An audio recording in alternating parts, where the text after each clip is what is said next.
A középiskola nagy részét online töltöttem, de nem úgy, ahogy most az emberek az Instagramra vagy játékokra gondolnak.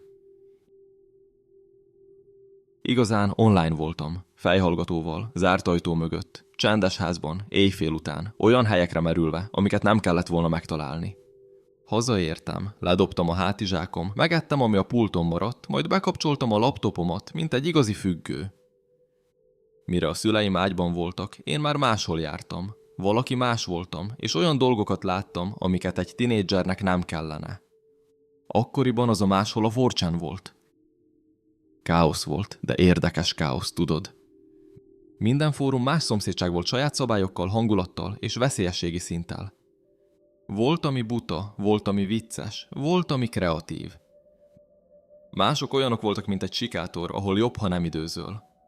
Szerettem a nyúlüregeket, rejtélyeket, árgyéket, furcsa videókat, képeket, szálakat, amik válaszokat ígértek, de csak mélyebb kérdéseket adtak. Olyan volt, mintha egy titkos internetes klub része lennék, amelynek nem számított, hogy készen állsz-e arra, amit látni fogsz, megmutatták neked. Shovel Dog, One Guy, One Jar, Wormgash. Mondom ezeket a videófájl neveket, és tudom, hogy néhányan most összerezzennek, és tudom, hogy ti is emlékeztek rájuk. Volt egy fórum, amire sosem posztoltam, csak olvasgattam. Mindenki ismerte a hírnevét, nem véletlenül bukkantál rá. Hírhedt volt még a 4chan mércéjével is. Egy hely, amiről suttogtak más szálakban. Egy hely, amit csak késő éjjel keresel fel, amikor sötét van, és azt mondod, csak nézelődsz. Ez volt, ahonnan a legrosszabb dolgok a webaljáról jöttek. Nem volt pontosan illegális, nem mindig, de elég közel állt ahhoz, hogy felforduljon a gyomrod. Láthattál gyilkosságot, halált és a legrosszabb vallomásokat. Olyan dolgok, amiket őszintén soha nem osztanék meg sehol, sem névtelenül, sem másként. Csak kíváncsiságból vagyok ott, mondtam magamnak, antropológiai érdeklődésből, és azt hiszem, ez egy hazugság, amit mindenki használt.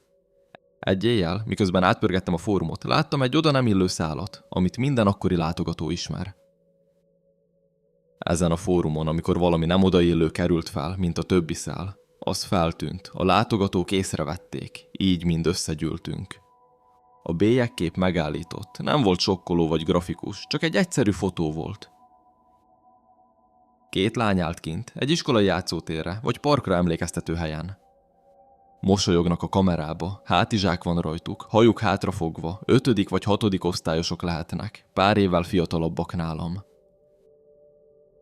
Ez önmagában furcsa volt, de a leírás még furcsább volt.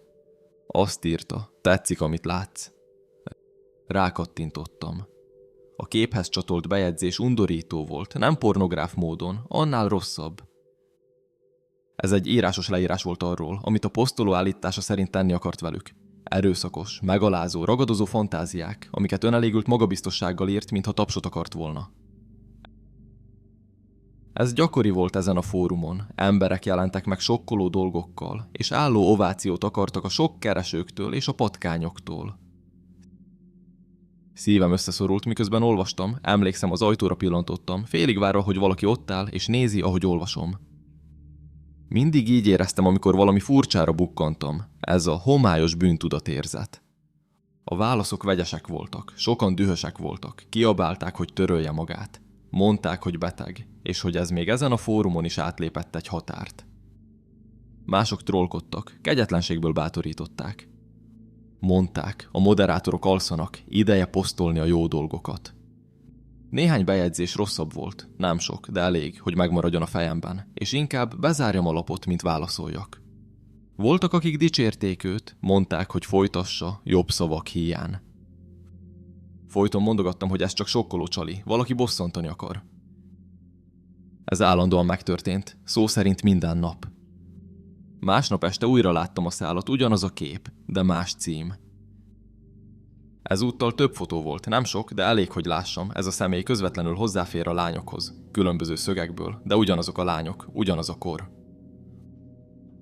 A leírások fokozódtak, írott fantáziák maradtak, tettek nem, de a megszállottság tagadhatatlan volt. A posztoló nem tettette magát, vitázott, gúnyolt, azt állította, hogy ismeri a lányokat és különlegesnek nevezte őket. Minden hozzászólás csak fokozta az egész fiaskót, így ismét csak figyeltem, amíg a szál le nem járt. Nem tudtam aludni. Ez az ember most bántja őket? Milyen világba csöppentem bele? Ezután azonban rutinná vált. Minden éjjel, éjfél után valamikor megjelent a szál. Néha ugyanazok a képek voltak, néha újak. Néha a címcsali volt, valami homályos, hogy becsalogassa az embereket. Máskor csak egyenesen nyers és agresszív volt. A hozzászólások dühösek, kétségbeesettek lettek, emberek könyörögtek, mások a képeket követték nyomon.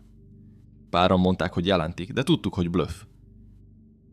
Ez a képmegosztó anonim volt, és irányelvsértés esetén a moderátorok törölték a tartalmat.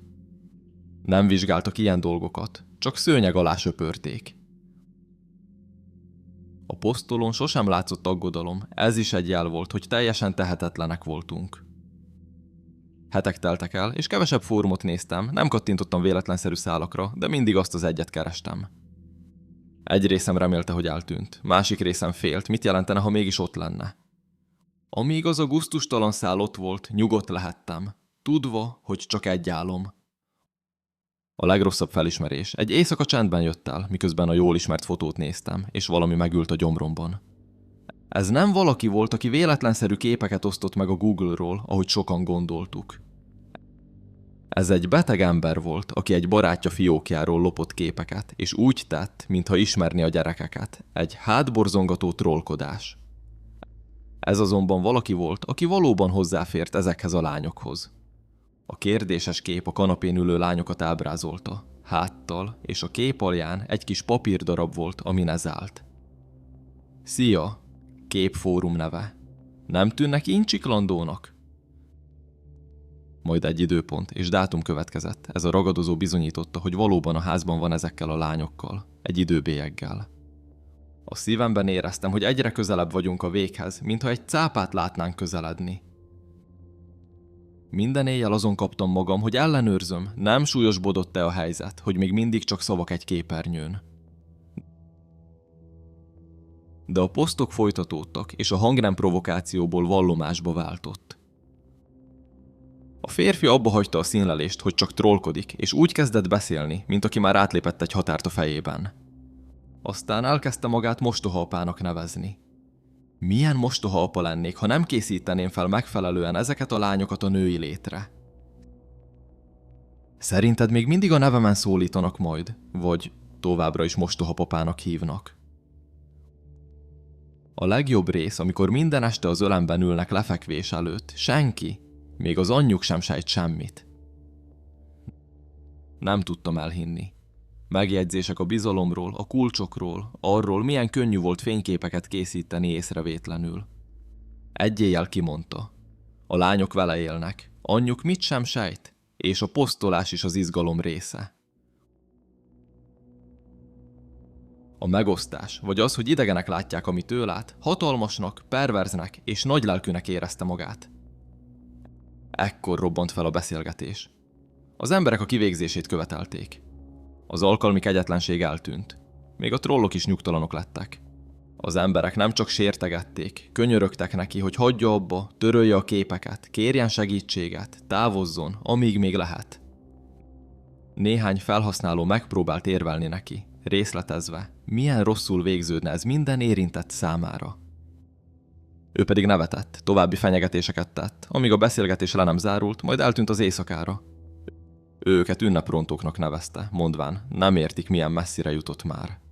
Azt mondta, nincs visszatekerés a fejében, bátorságról beszélt, nem erkölcsi értelemben, hanem mintha valami elkerülhetetlenre készülne, amit sorsnak nevezett, nem bűncselekménynek.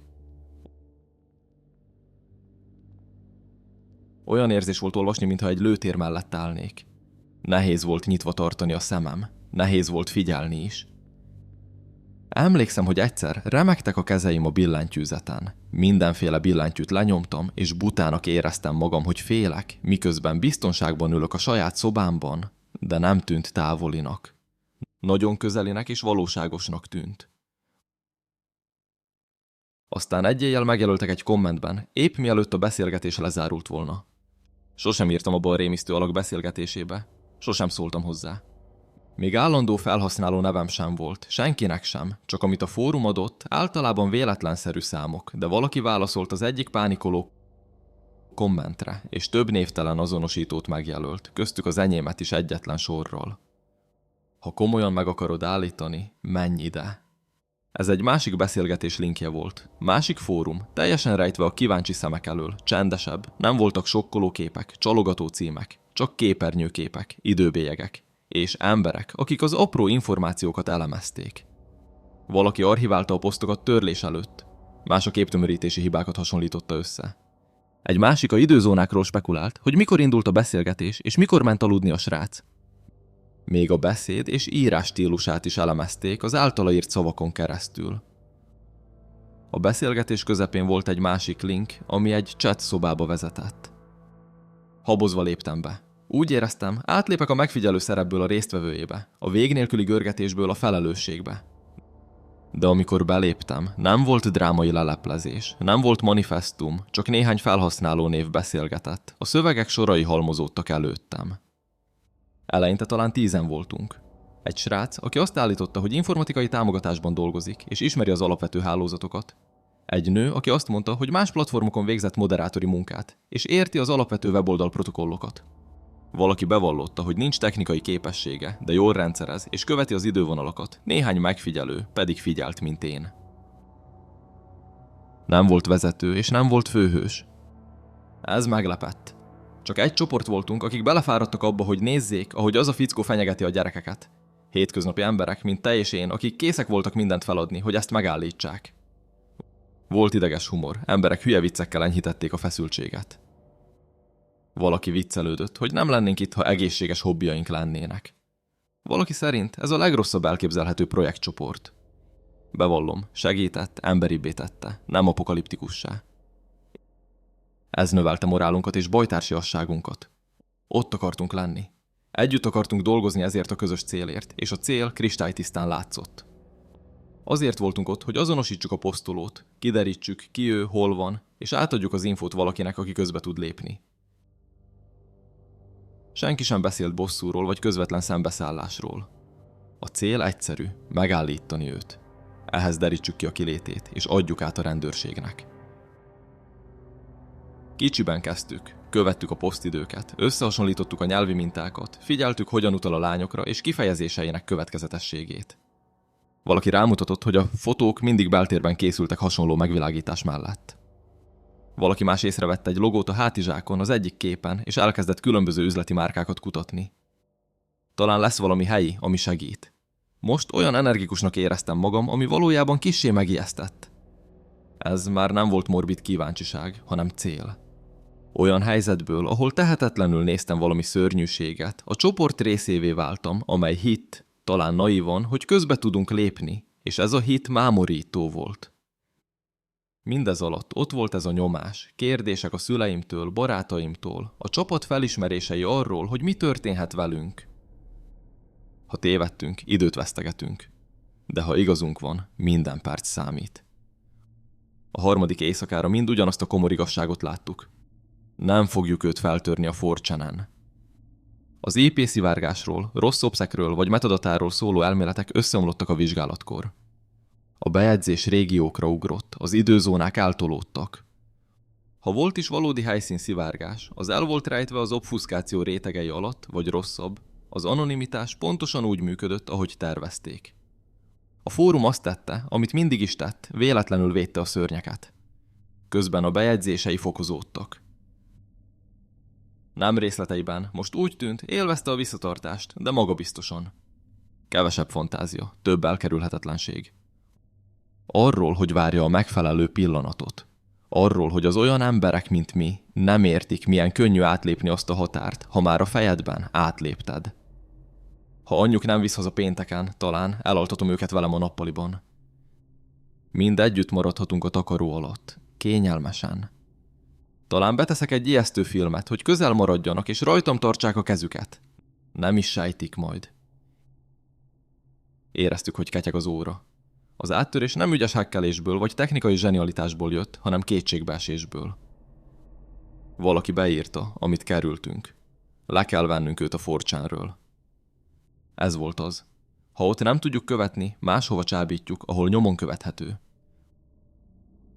Valahol létezik állandóság, valódi fiókokkal, nevekkel és adatokkal. A Reddit volt az első javaslatunk. Azonnal léptünk. Pár óra alatt létrehoztunk egy subredditet, csúfot, mocskosat, taszítót. Nem volt kifejezett, de a legrosszabbat sugallták. Creepypastát, zavaró művészetet, vallomásokat és sötét gondolatokat tartalmazó szálakat válogattunk. Álprofilokat hoztunk létre, benépesítettük, míg lakottnak tűnt.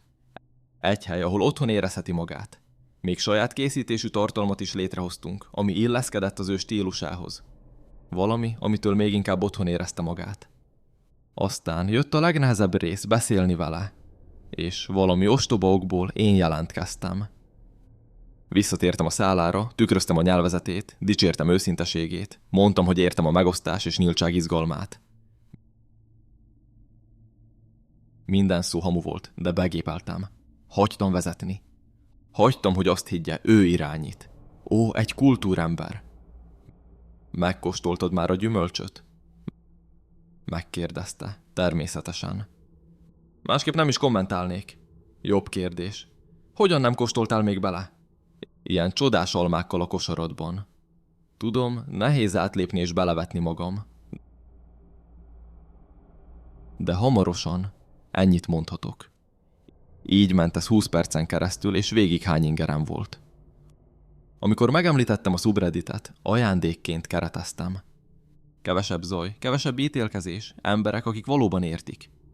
Habozott. Érezni lehetett a válaszaiban. Rövid mondatok, hosszú szünetek. Kérdezett a moderációról, szabályokról, vezetésről. Óvatosan válaszoltam. Mások segítettek a csevegésben. Olyan közel voltunk, hogy szinte hihetetlennek tűnt. Eltűnt. Se válasz, se búcsú. Nem válaszolt többé, és a beszélgetés 15 percen belül megszakadt. Talán lefeküdt aludni, és átgondolta. Holnap felbukkan egy Reddit fiók, és minden megéri. De helyette egy új bejegyzés jelent meg. Egy utolsó kép. Nem sokkoló, nem explicit, hétköznapi. Ez tört meg minket. Az egyik lány középiskolai tornapólót viselt, nagy betűkkel. Iskola neve, év aktuális. Gyűrött volt és részben takart, de amikor rájöttünk, mit nézünk, mindenki beleugrott a rejtvény megfejtésébe.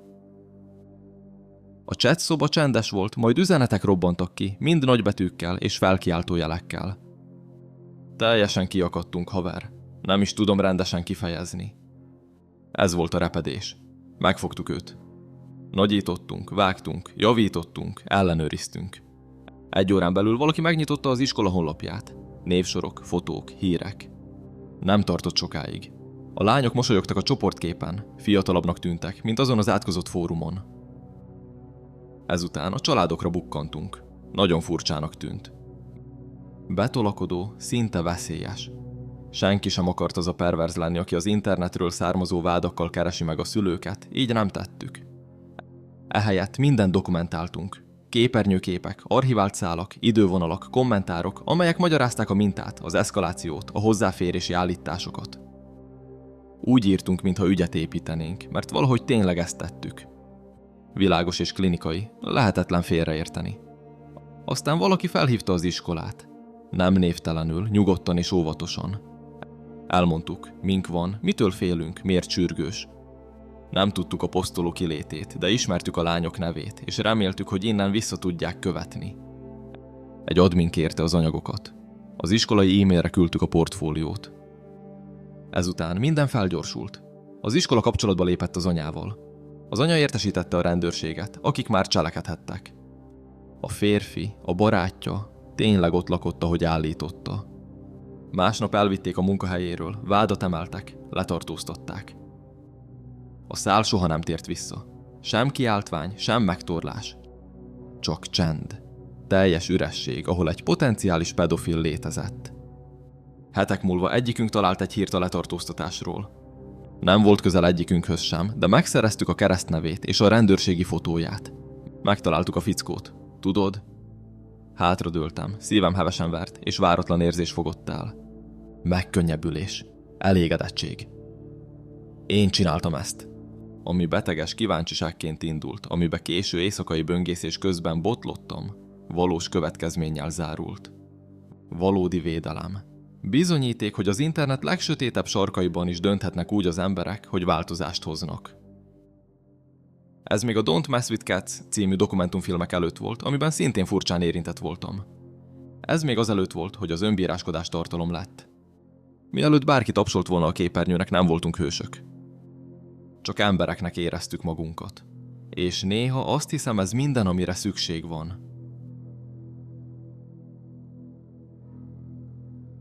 Pennsylvania vadonyából származom. Ha nem ismerős, a terület az állam közel negyedét lefedi. Mérföldek, sűrű erdők, fakitermelő utak, állami vadászterületek és apró városok, amik alig látszanak a térképen. Ez a vidék régebbinek tűnik, mint az átszelő autópályák. Éjjel olyan sötét, hogy elnyeli az autólámpák fényét. Egész életemben itt éltem. Gyerekkoromban unokatestvérem mondta. Furcsa emberek élnek ezekben az erdőkben. Nem vadászok, nem túrázók. Furcsa éjjeli emberek. Egy másik unokatestvér szerint szektások, és furcsa maszkokat viselnek. Évekkel később utána néztem. Nincs nyilvántartás vagy szektajelentés. Semmi helyi bizonyíték. Azt hittem, csak szórakoznak. Egészen tavalyig. Aznap reggel korán indultam munkába, kicsivel 3 után. Az órák állnak. Se forgalom, se mozgás. Csak az út, a fák, szorosan mindkét oldalon. Azon a reggelen tiszta, száraz idő volt. Se köd, se eső, csak én. Egy erdős szakaszon vezettem, amikor valami kilépett az erdőből a jobb oldalon. Automatikusan lassítottam, azt hittem szarvas. Itt gyakran történnek balesetek. Nem volt szarvas alakú. Fényszóróim tompa sárga fénye épp elég volt a válpásztázásához. A kavics, a fű, az alsó fatörzsek, a fák, minden azon túl feketébe vész. 2 fa között az út mellett állt valami magas és természetellenesen vékony. Ember alakú volt, de leírhatatlan. Mintha emberként mutatta volna magát. Hosszú végtagok, mint egy megnyújtott gumijáték. Mindenütt világos barnás szürke volt, szinte mint a fakéreg. Egy pillanatra azt hittem, talán tényleg egy ember, de mérföldekre voltunk mindentől. Átvillant az agyamon a gondolat, hogy vajon ez az alak itt meztelen? Aztán felemelte a karját és integetett, lassan és lazán, de egyértelműen. Ekkor láttam meg igazán az arcát. Sötét, beesett, fekete szemek. A szája, vagy amit annak gondoltam, majdnem egy láb hosszú volt. Úgy tűnt, hogy tovább nyúlik az arcon, mint kellene. Talán árnyékok voltak, de mosolynak tűnt, és passzolt a furcsa integető karhoz. Amint felfogtam, valami bennem leállította a kíváncsiságot. Visszakaptam a tekintetem az útra, és rátapostam a gázra. Nem néztem vissza, nem voltam hajlandó. Mire munkába értem, meggyőztem magam, hogy egy halott fa volt, egy furcsa tuskó, a fényszórók eltorzíthatják az alakokat, és az agyat kitölti a hézagokat. Ez a magyarázat elég jónak tűnt számomra. Hazafelé azon a délutánon megálltam annál a területnél, ahol láttam, várva, hogy megtalálom azt a furcsa fát, és csak nevetek magamon. De nem volt ott fa, csak egy elhagyatott, benőtt fakitermelő út ágazott be az erdőbe. Nem vennéd észre, ha csak nem keresed. A fű sűrűn nőtt középen, a bozót minden centit visszafoglalt. Semmi sem egyezett azzal, amit láttam, és furcsa nyomok voltak ott, amik az erdőbe kanyarogtak. Mégis rákényszerítettem magam, hogy elfogadjam a fényjátékának elméletét. Hihetőbb volt, mint az alternatíva. Hónapok múltán beköszöntött a késő ősz, a levelek lehultak, az erdő csontvásszerűen festett. Egy este otthon voltam, és hallgattam egy paranormális podcastot valamiről, amit magasfehéreknek neveztek. Majdnem kizártam, míg a műsorvezető nem mondta, hogy az észlelés a szomszéd megyében történt. Egy nyugdíjas parkőr mesélte, hogy 20 éve éjszakai járőrözéskor látott egy magas, vékony humanoidot az erdős úton a fák között. Világos barna vagy szürke, nagyon hosszú végtagokkal. Azt mondta, kicsi piros szemei voltak, de rávilágított egy zseblámpával. Az éjszakai fényvisszaverődés torzíthatja a színeket. Azt is említette, hogy nagyon hosszú orrnak tűnt, vagy amit ő hosszú orrnak gondolt, talán egy száj, nehéz volt megmondani. A gyomrom azonnal összeszorult. Az általa leírt arányok majdnem teljesen megegyeztek azzal, amit én láttam. A mozdulatlanság, ahogy csak a fák vonalán belül állt, figyelve a rémisztő nagy arcával. Ha amit láttam csak a fényszórók trükkje volt, hogyan tudott valaki majdnem ugyanazt leírni 2 évtizeddel korábban? A különbségek jelentéktelenek voltak, de az alak, magasság, testfelépítés egyezett. És a helyszín mély erdők, mellékutak, ahol a legtöbb ember soha nem jár hajnali 3-kor, emlékeztetett arra a hiányzó 411 dologra. Elkezdtem visszaemlékezni arra, amit az unokatestvéreim meséltek gyerekkoromban az erdőben lévő furcsa emberekről, maszkos alakokról. Talán láttak valami hasonlót, és próbálták megérteni gyerekként, vagy talán csak ilyen helyeken nőnek fel történetek, és szerintem látod miért. Keveseknek meséltem, amit láttam. Nevetségesen hangzik kimondva. Egy magas lény integet a fák közül hajnali 3-kor? Ugyan már. De tudom, hogy amit láttam, nem volt szarvas, nem volt tuskó, és nem volt véletlen. Felemelte a karját, elismert engem. Most, amikor azon az útszakaszon vezetek, semmiért sem lassítok le.